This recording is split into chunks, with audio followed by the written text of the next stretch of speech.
ओम शांताकारं भुजगशयनं पद्मनाभं सुरेश्वरं विश्वाधारं गगनसदृशं मेघवर्णं शुभांग्यं श्रीलक्ष्मीकान्तं कमलनयनं योगिर्विद्यानगम्यं वन्दे विष्णु भवभयहरं सर्वलोकैक्यनाथनं। बोलिए विष्णु भगवान की जय। बोलिए अपने अपने पितृ महाराज की जय।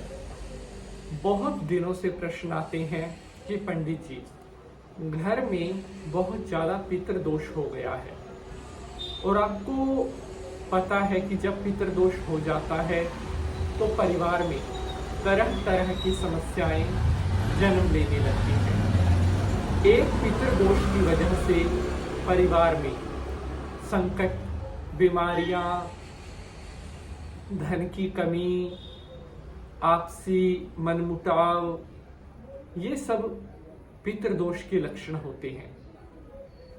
अगर समय रहते पितृदोष का निवारण ना किया जाए तो यह आने वाले समय में भयंकर रूप धारण कर लेता है, जिसके और ज्यादा गंभीर परिणाम हो सकते हैं। समय समय पर हम आपको पितृदोष से बचने के अच्छे अच्छे उपाय बताते रहते हैं और हमें बताने में बहुत खुशी है कि उन उपायों के करने से हमारे बहुत सारे भक्तों को लाभ भी मिले हैं। पितृदोष एक ऐसी समस्या होती है जो शुरू में तो शायद आपको देखने पर छोटी मोटी लगे या आप उसे इग्नोर भी कर दें, लेकिन जब परिवार में संकट बढ़ने लगते हैं तब जाकर ख्याल आता है कि कोई ना कोई समस्या परिवार में बन रही है और तब तक वह पितृदोष बड़ा रूप धारण कर लेता है। इसलिए मैंने आपको पहले भी बताया है कि अगर आपको पता चला है कि आपके घर पर पितृदोष लगा हुआ है या किसी बच्चे की जन्म कुंडली में पितृदोष लगा हुआ है तो उसे कभी भी हल्के में नहीं लेना चाहिए। समय रहते उसका कोई ना कोई उपाय, कोई पूजा पाठ, कुछ हवन जरूर करवा लेना चाहिए। ऐसा करने पर पितृदोष फिर कभी पीड़ा नहीं देता। पितृदोष बनने के कई कारण हो सकते हैं।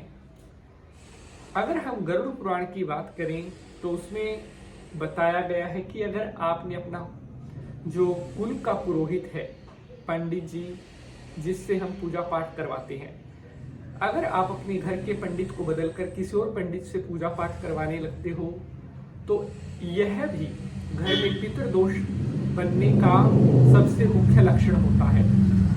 अगर आपने गौ माता को परेशान किया है या गौ माता को मारा है डंडे से, लाठी से, तो उसके वजह से भी पितृदोष बनता है। अगर आप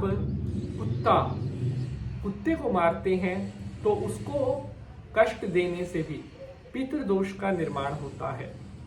अगर आप अपने जो पूर्वज हैं, जो आपके बुजुर्ग हैं, जो स्वर्ग सिधार चुके हैं, अगर उनके लिए आप कोई श्राद्ध, तर्पण या पिंडदान आपने कभी नहीं करवाए हैं तो उनकी वजह से भी पितृदोष भयंकर बनता है। तो आज मैं आपको बताने वाला हूं किस तरह से 1 कप दूध और आपका जो पितृदोष है जड़ से समाप्त हो सकता है। जी हाँ, बिल्कुल 1 कप दूध और पितृदोष हमेशा के लिए होगा दूर। बहुत सारे भक्त कमेंट करके कहते हैं कि पंडित जी कुछ ऐसा उपाय बताएं जिसको करने में धन भी कम खर्च हो, करने में भी ज्यादा मुश्किल ना हो, समय भी ज्यादा ना लगे। आजकल ये डिमांड भी बहुत ज्यादा हो गई है। प्यारे बंधुजनों, आज मैं आपके लिए सिर्फ 1 कप दूध का ऐसा उपाय लेकर आया हूं जिसको करते ही आप अपने जन्म जन्मांतर के पितृदोष से मुक्ति पा सकते हैं। बहुत ध्यान से इस एपिसोड को आपने देखना है ताकि कोई भी महत्वपूर्ण जानकारी आपसे मिस ना हो सके। तो चलिए शंकर भगवान को प्रणाम करते हुए एपिसोड को प्रारंभ करते हैं। बोलिए शंकर भगवान की जय। हर हर महादेव। नमस्कार, आभार। मैं पंडित नितिन शास्त्री आप सभी का सुबह 7 बजे के एपिसोड पर हार्दिक स्वागत करता हूँ। आशा करते हैं आप सभी अच्छे होंगे और माता रानी का आशीर्वाद आपके ऊपर बना रहे। प्यारे बंधुजनों, 1 कप दूध जिसका मूल्य 5 या 10 रुपए होगा, केवल 5 और 10 रुपए के इस उपाय में आप अपना पुराने से पुराना पितृदोष खत्म कर सकते हो।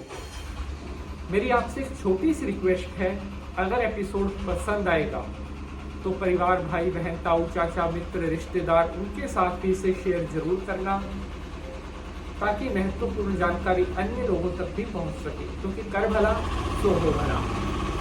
तो प्यारे बंधुजनों, 1 कप दूध और पितृदोष हमेशा के लिए होगा खत्म। इस उपाय को महीने में केवल 1 बार आपने करना है, 1 महीने में 1 बार, और कम से कम 3 महीने इस उपाय को आपने करना है। अमावस्या तिथि के दिन 1 कप में दूध लेना है। अगर गाय का दूध मिल जाए तो वो बेस्ट है। 1 कप में गाय का दूध लेकर उस दूध में थोड़े से काले तिल, थोड़ा शहद, ये आपने डालना है, और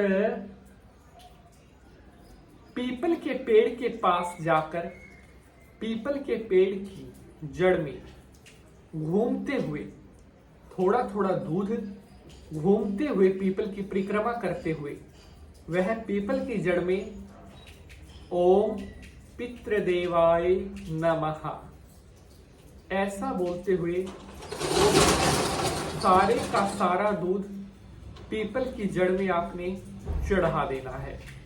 केवल 3 बार, 3 अमावस इस काम को आप कर लीजिए।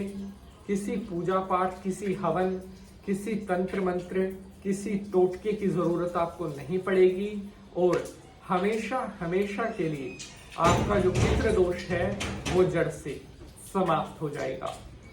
आज तक का पितृदोष का, मेरे कैरियर का जो सबसे बेस्ट, जब सबसे जबरदस्त, सबसे शक्तिशाली उपाय अगर कोई रहा है, जो ये मैंने आपको बताया, आप करके देखिएगा। मात्र कुछ दिनों में ही इसके रिजल्ट आपको दिखना स्टार्ट हो जाएंगे। लाइक और शेयर करेंगे। मिलेंगे कल सुबह 7 बजे किसी नए विषय के साथ। तब तक के लिए हंसते रहें, मुस्कुराते रहें। जय माता दी।